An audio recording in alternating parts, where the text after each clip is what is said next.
Hello, and thank you for listening to the Wheel Talk podcast. My name is Abby Mickey, and today we have a little snippet of an interview that I had with Esra Tromp. Esra is the new general manager of the women's EF Education-Cannondale team. She's worked with teams like Park Hotel Valkenburg and helped to start the Jumbo Visma team when they first kicked off. And so she knows quite a bit about starting a brand new team, and she got to do that again with EF Education-Cannondale.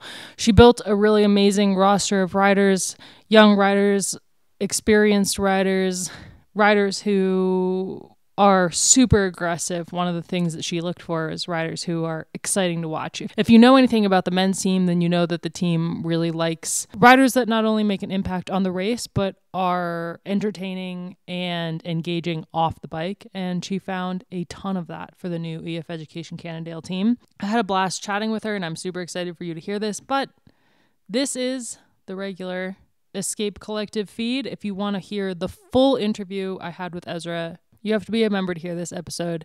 If you haven't signed up to become a member yet, well, our members are funding what we're doing. They're keeping the lights on for us. So we're giving them extra bonus content, and part of that is off-season interviews that I'm conducting. I've got one coming up soon with Flirty Mackay as well. Some really awesome stuff over on the Escape Collective members only feed. Check it out. Become a member. Thank you so much.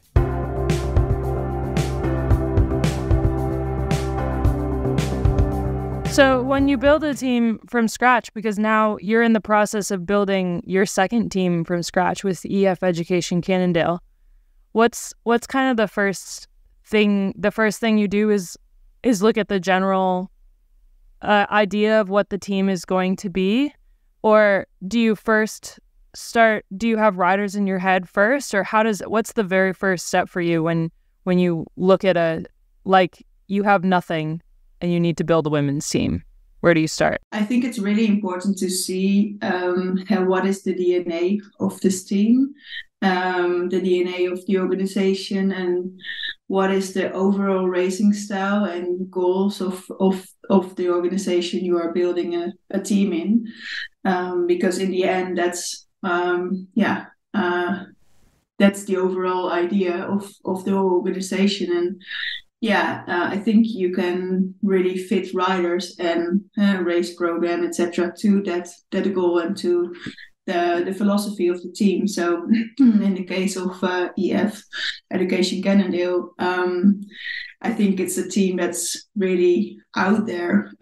They show themselves race aggressive. Think out of the box, dare to be a little bit different sometimes, especially how they present themselves, marketing themselves, and also in the race style. So I had several discussions with talks with Jonathan Walters, and he really explained what the teams look like, and what also the goal is for the first years. And we were really on the same page on that to set this team on the really show ourselves. And so I was immediately really happy with the overall idea and the philosophy of the team. And then immediately some riders came to my mind who has that aggressive race style and who have that character.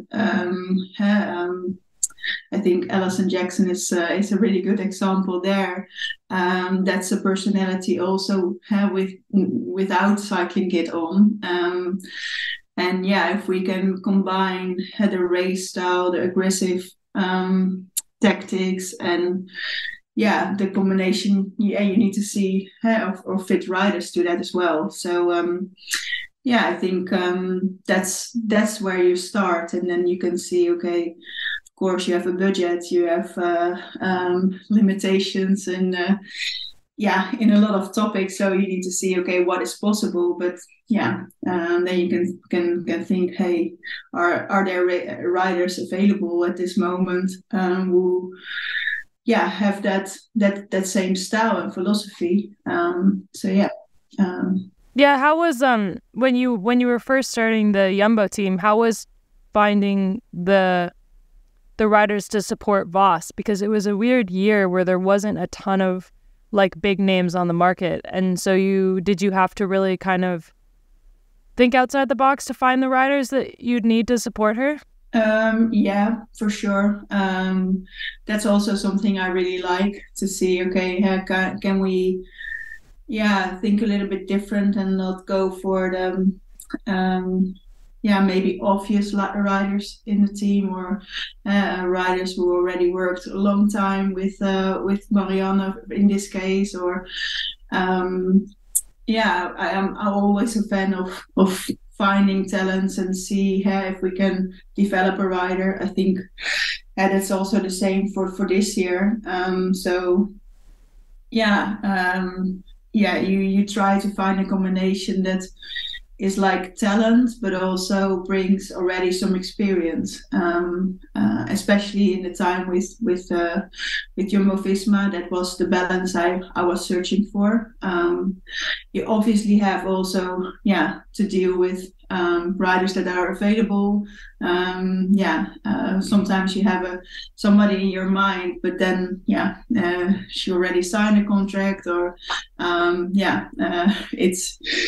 it's not possible in what kind of way. You really need to see, okay, what is the best combination in terms of physical capabilities, but also personalities, characters. I really think it's important to build a team and have different kind of characters in the team, but all have the same vision and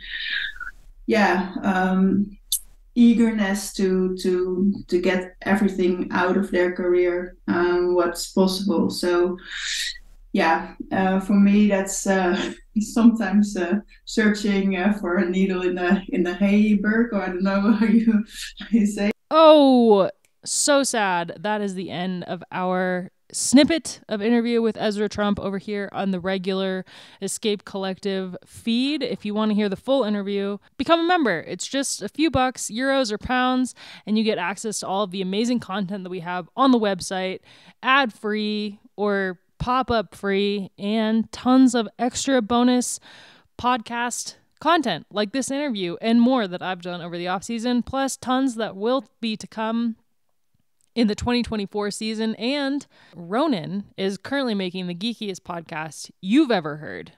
It's called Performance Process, and if you can understand what Ronan is saying, it's a lot of nerdery, and I highly recommend it. So check out the members-only content from Escape Collective, especially the podcast side.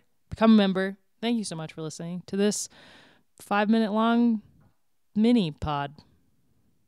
Also, check out the Wheel Talk newsletter. Thank you.